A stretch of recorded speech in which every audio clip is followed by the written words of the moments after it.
proseguono i nostri appuntamenti internazionali con GialloFestival.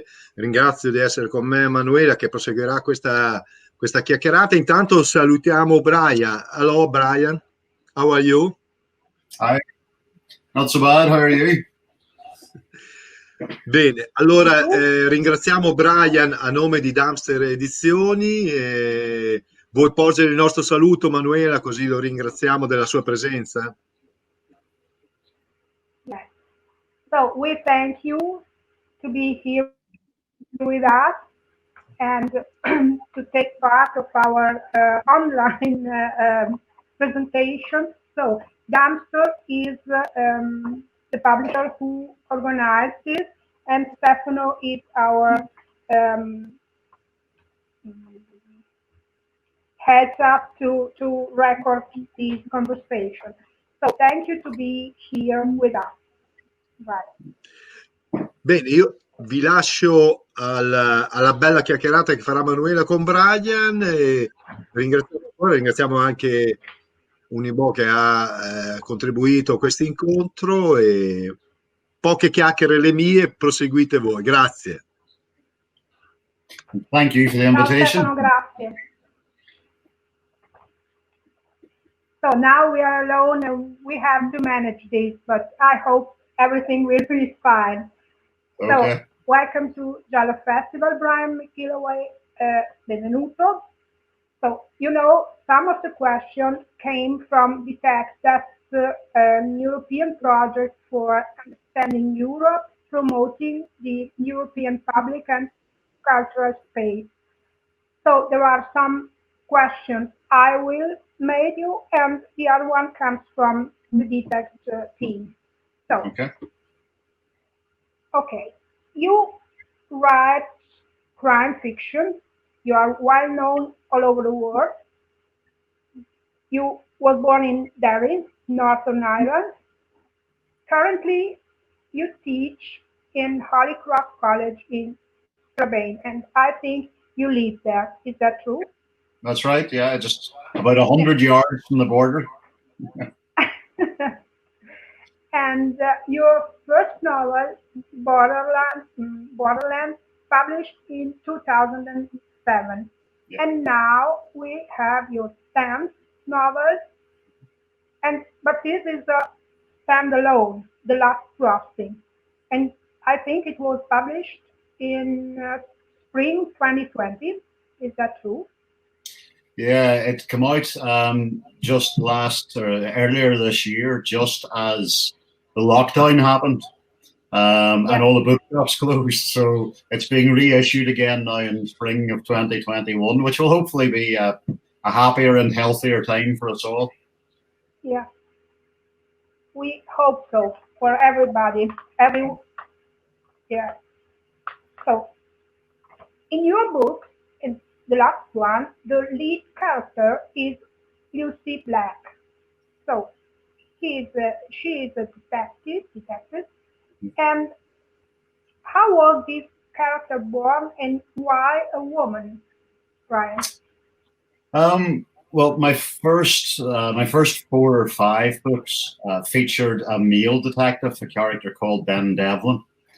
And where Devlin came from, I suppose, first kind of will explain maybe where Lucy came from. Devlin's very much, I suppose, a version of me. In that, in the books, when I was writing the first Devlin, my wife was pregnant. We had our first baby. We were kind of recently married. And so the Devlin books are very much about fatherhood and trying to balance work and family and your commitments to society and all of those things. But the books were set in the South. Now, I'm from Northern Ireland, but very close to the border. So as a lot of people in Northern Ireland would have, I would kind of see myself as Northern Irish and Irish. And so I set the Devlin books in the Republic, partly because at that stage, the police service in Northern Ireland was just changing. It had been the RUC and was just changing to the Police Service of Northern Ireland.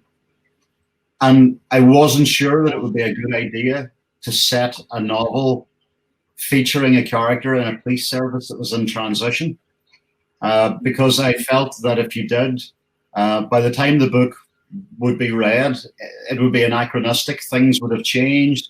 Society's view of policing would have changed. Plus, I would admit, as somebody who grew up in Derry, I kind of struggled with the concept of maybe having a hero in particularly something like the RUC, where traditionally people in certain communities might have had issues with that. And I'm not saying that in any pejorative way. I'm simply saying it made sense for me, I suppose, as a writer, because I didn't feel mature enough to look at Northern Ireland from kind of the outside. And so the idea with Devlin was that I could kind of keep a separation from Northern Ireland and kind of step back and examine it at a bit of a remove, albeit just over the border. Now, 4 or 5 years after that, then I decided that I finally felt ready to write a book set in the North, that I felt that I had matured enough as a writer that I would be able to deal with it, and be able to deal with it sensitively. The very last thing that I wanted to do was kind of do a ham-fisted or a heavy-handed kind of approach to Northern Ireland and the Northern Irish politics. So it took me a couple of years. And then by the time I came to the story for that book, which was Little Girl Lost, I knew it couldn't be Devlin. I knew I needed a different detective. And I didn't just want to write a different version of Devlin. So I decided I wanted to come up with something totally different. The other thing was that the story itself demanded a detective who would be able to work with children. Because the story of Little Girl Lost was that a child is found out in the snow in her night clothes. She's covered in blood. She's not able to speak. And what I wanted to do, it was inspired in part by real events where children were found out kind of walking in the snow in that really bad winter of 2010. But it was also inspired by a friend of mine who was a psychotherapist who told me how when children had gone through certain forms of trauma, one of the ways that he helped, or one of the ways he identified the cause of the trauma, was by reading them fairy tales. And they would connect with one particular fairy tale depending on the type of trauma that they had gone through. And so what I wanted in the story was somebody who'd be sitting with this child in hospital at night, reading her stories just to fill the time, and the child would react to one of the stories. And so I knew that that detective couldn't be someone with a family of their own, because they wouldn't be sitting in a hospital every evening telling stories. And that realistically it was going to be a female detective who'd be working with children kind of that closely. Now, at the same time in my own life, after 3 sons, my wife and I had a daughter, our youngest, who's called Lucy. And so I kind of decided it made sense to have a female detective, and I wanted to call her Lucy. And it kind of offered me a chance to look at Northern Ireland through a new pair of eyes. And so that was kind of where Lucy came from. The idea of it was that she wouldn't be another Devlin. She'd be a bit different. The Devlin books are written in the first person. The Lucy books are written in the third person. The Devlin books are quite kind of reflective, and the tone is almost elegiac at times, whereas the Lucy books are a wee bit faster paced, and the prose style tends to be quicker and the sentences that bit shorter. So it was very much just a response to the story, and my plan originally was that it would be a one-off book. And then when I finished it, I kind of realized that I wanted to know more about her, and I wanted to see where she would go next. So that was kind of where Lucy came from. Yeah. Okay. But where do you get the idea to the book, and how do you prepare the story? Well, the idea is you get 1,000 ideas a day. I mean, every time you pick up a newspaper, you read the news, you go online, there are ideas everywhere. I suppose the trick is trying to work out which ideas will have legs, which ideas will sustain a kind of an 80, 100,000 word narrative. And so what I like doing is looking for patterns. I kind of like having a couple of storylines running at the same time. and trying to identify one key theme for the book that I can then apply across a number of different plot lines involving different aspects, perhaps, of kind of criminal behavior. So normally what will happen is I'll get an idea for the main plot and an idea for what the key theme is, the kind of the main theme of the book. And then I'll kind of move out and think about other plot lines that will involve kind of a parallel theme or an amplification of the theme, but will involve kind of different crimes or different storylines. Now for Devlin, because Devlin has a family, what I normally end up having is a main plot, a subplot, and then a plot involving Devlin's family as well. And I try to kind of layer it in a way that each of those kind of contributes to the treatment of the theme or amplifies treatment of whatever the theme for the book is. In terms of the development of it, an awful lot of it is just kind of letting it ruminate, kind of letting it kind of hang around your head for a while, thinking about it a lot. I think writers tend to be quite obsessive. And you're mulling over and over and over and over and over and kind of trying to work out things. I tend not to plan particularly far ahead in a book. I kind of normally know where I'm starting. Quite often I break my books up into days in terms of the narrative. So a book will take place maybe over the course of a week. And each section of the book will be one day of kind of plot and character development. And I normally know what's going to happen within that day, but I don't know what's happening after that. And so it kind of keeps me interested because I feel I need to write the book to find out where the story's going. And I need to write the book to find out how it's going to end. I don't think I've ever really known how a book's going to end from the beginning. With Little Girl Lost, I thought I did, and I changed the ending halfway through because I was worried that I'd have made it too obvious. So it's kind of that incremental kind of write a bit, and then as you're writing a bit, you begin to think about where you're going next. But in terms of ideas, there's ideas everywhere. As I say, every time you pick up a newspaper, you're seeing something and going, I'll maybe use that at some stage.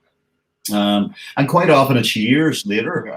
It might be 4, 5, 6 years, 4, 5, 6 books later before you go, that's the place for that idea now. I know where I can use that. I think writers are like magpies. We kind of look around for all the shiny stuff and then bring it back and store it somewhere and then use it when we need it. Yeah, that's true. And how do you think crime fiction has critically, realistically reflect on social and political issues concerning the Irish society, but more generally European society? Well, I think certainly for Northern Ireland, there's been a real explosion in crime writing here and in Ireland in general over the past 10 years or so. Whenever I first started, my first book was 2007. I think it was maybe 13 or 14 kind of writers, Irish crime writers at that stage, and we're well into the hundreds now, which is fantastic to get that range of experience and all those different voices. I think crime fiction is peculiarly suited to Northern Irish writing at the minute because a crime narrative is doing two things simultaneously, particularly I think police procedurals, which is kind of what I write primarily. It starts at the end of something. So a crime novel begins with the ending of somebody's life or with the ending of somebody's story. The narrative then is constantly moving forward as the detective kind of tries to progress the case. And yet simultaneously, the detective is constantly looking backwards to try to work out how we got to that point at the start of the book. And so your narrative is simultaneously moving forward and retrospective until eventually at the end of the book, you realize what happened that brought you to the start of the book. Now that, for me, that's perfect for Northern Ireland because as a society, we're attempting to move forward. But at the same time, in order for us to be able to move forward, we have to look backwards to try to work out what brought us to the Good Friday Agreement, what brought us to that point. And in the absence of a truth commission in Northern Ireland, I think writing is our fiction writers are the people that are looking at what happened and why it happened, and trying to make some kind of sense of it before we can move forward. Now, where I suppose I've done that most obviously would be The Last Crossing, the most recent book. And in that, there's basically two narratives. There's a present day narrative and there's a narrative from 30 years previously. And what I've done with that is each chapter alternates. So chapter 1 is in the past, chapter 2 in the present, chapter 3 in the past. And I've used concatenation, where the last word of one chapter is the first word of the next chapter, to create that kind of segue between past and present. And the opening and closing line of the book are the same, though in different contexts, to create that circularity so that the narrative begins and ends kind of in the same place, even though the story has both gone backwards and forwards. That's one of the things I love about crime fiction, that pattern. And I suppose from a European perspective, there's an element of that as well. There's an element of us looking at our place in Europe, and I think particularly with Brexit, writers here have had to look at our place in Europe. And I know particularly Northern Irish writers, and especially Irish writers, we still feel very European. We have a lot in common, obviously, with Britain and with British writers, and a lot of people in Northern Ireland obviously would identify as British. A lot of us would also identify as Irish, and that then creates that connection with Europe. So it's, I think particularly from writers here, I think Brexit and Europe and European identity is going to become more central to the fiction coming from here rather than less.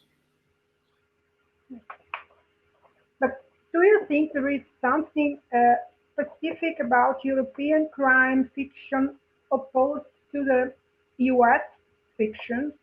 And other peculiar European approach to crime fiction, something like Euro noir, crime fiction in Europe? Yeah. I think it's a strange one. I mean, I think the rise in crime fiction here certainly was influenced by Scandi noir. It kind of became very popular through TV here. And I think part of the reason that it became popular was because it was subtitled. And so there was kind of an element of, it kind of intellectualized the genre in some ways, that people who maybe wouldn't admit to watching Midsummer Murders would admit to watching Arnadal or watching Montalbano or something. I think one of the hallmarks of European crime writing in general is it's so diverse. There's so many different voices. And yet within each country, there's still a kind of a sense that all of these different voices are exploring similar ideas and similar cultures. And I think that possibly influenced Irish crime writing. I know like Tartan noir, for example, and Scandi noir was very influential on Irish noir, not least because a lot of publishers, particularly with somebody like Ian Rankin and Ian Rankin's huge success, a lot of publishers were then looking for the next Ian Rankin. And we're trying to work out where the next Ian Rankin was going to come from. And they were going, well, it might be Ireland. And so there was a rush about 10 years ago for every publisher to get an Irish crime writer on their books. I suppose we all have, particularly Irish and Scandi and Tartan Noir have a lot in common in that we're all slightly depressed and the weather's not very good and there's lots of clouds and there's lots of kind of melancholy. Whereas I think the question about the difference between American and European, I think in European crime, it's quicker. We're much quicker to find corruption in the police.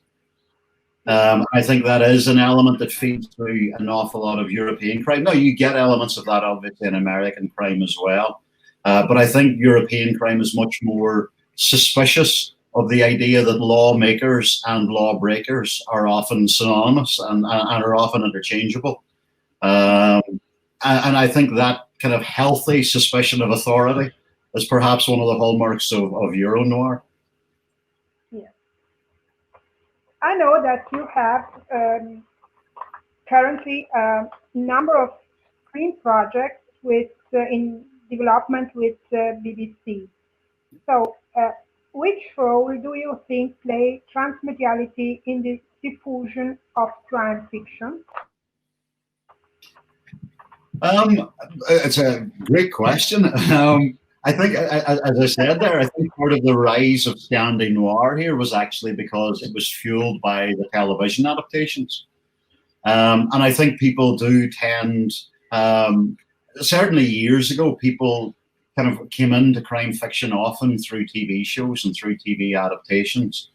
So you have somebody like Anne Cleeves, for example, and Anne's been writing fantastic books for the past 30 years. But it was really with the TV adaptations that the books then got an audience that kind of lifted them, and got them the type of readership that they should have had 20 years ago.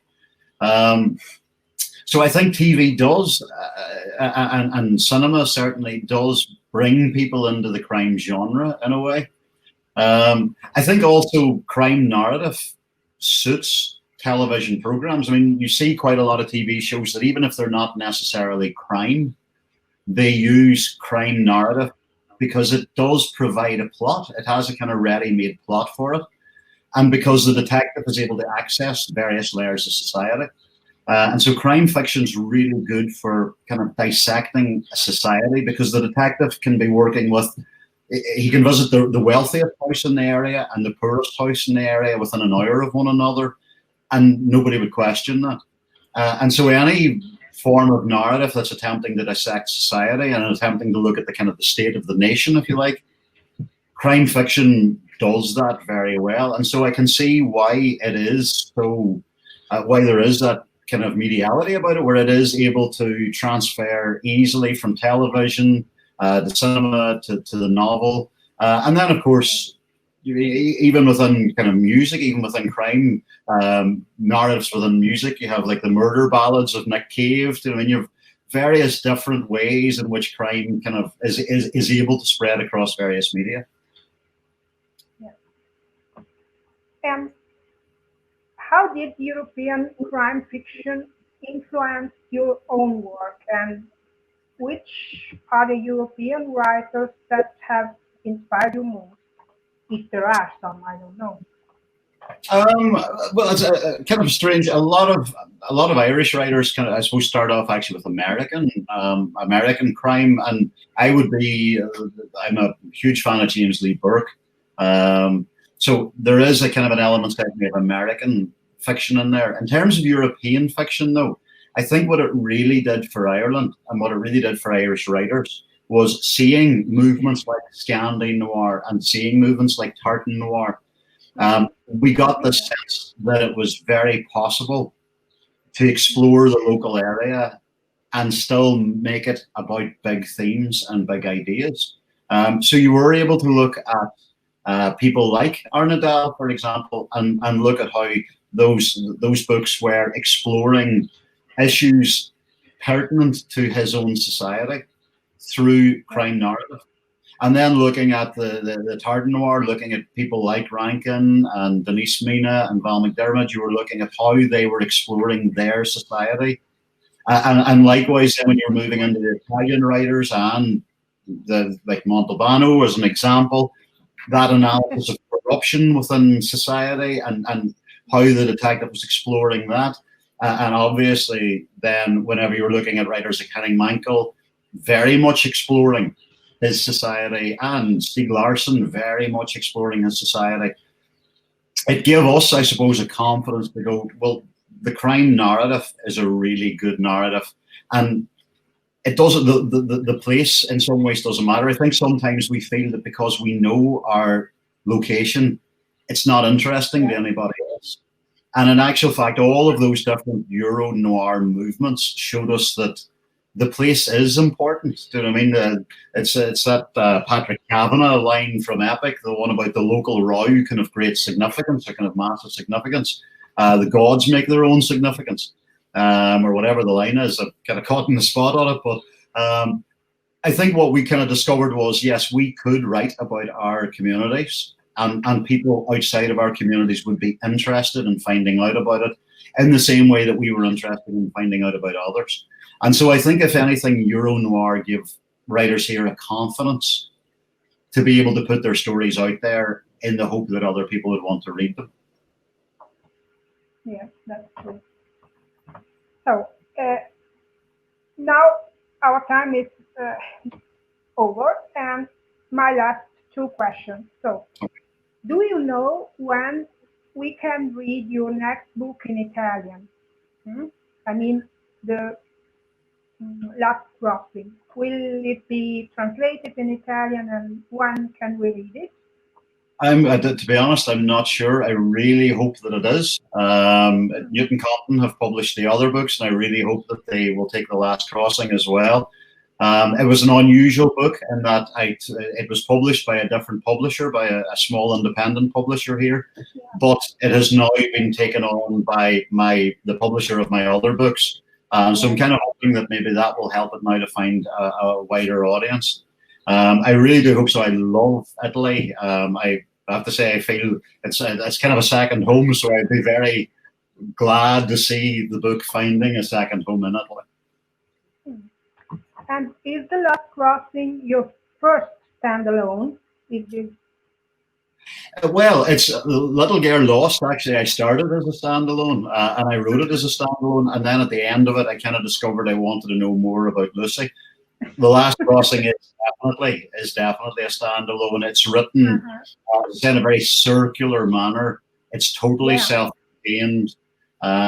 It's a story in and of itself. And to be honest, it's the first book that when I finished it, I felt like that's done everything I wanted it to do. I don't have anything else I need to add to it. I don't have anything I need to develop. I don't think the characters I don't want to know anything more about them. I know everything I need to know. So to me, it was a book where I kind of felt satisfied at the end, and therefore, yes, it's totally a standalone because I don't need to know anything more about it, and therefore I feel no compulsion to write anything more about it. And I suppose it was also a book, it's very much a book about Northern Irish society, more than any of my other books. And in some ways, it kind of scratched the itch that I had to keep analysing Northern Irish society. So the next book now, I have written a New Devlin, which is coming out next spring. And it's a more straight crime novel, but also deals with COVID. It's set just in the kind of the beginning of the lockdown in Ireland, and deals with Devlin and his own father who's sick. So it's a more personal book again, and less about those kind of bigger social issues. Okay, so Brian, our time is over. I thank you so much to be our guest here at GialloFestival. We all appreciate it because it's not easy to speak with writers like you. So really, thank you for your time, and hopefully we can see and at the end one or other festival, but I hope not on video, but personal. So all the best for you and your family, and thank you so much. Well, I would thank you very much for the invitation. I really, I love talking about writing, and I love talking with people who love writing. And as I say, I would love to come over to Italy at some stage and do some of the festivals. We go to Italy almost every summer for our holidays. Irish people always feel very at home in Italy. So hopefully, indeed, we will kind of meet one another face to face sometime soon. And I hope everybody stays safe and well, and we all make it through whatever the coming months bring safely. Thank you so much. Bye. Thank you. Bye. Bye.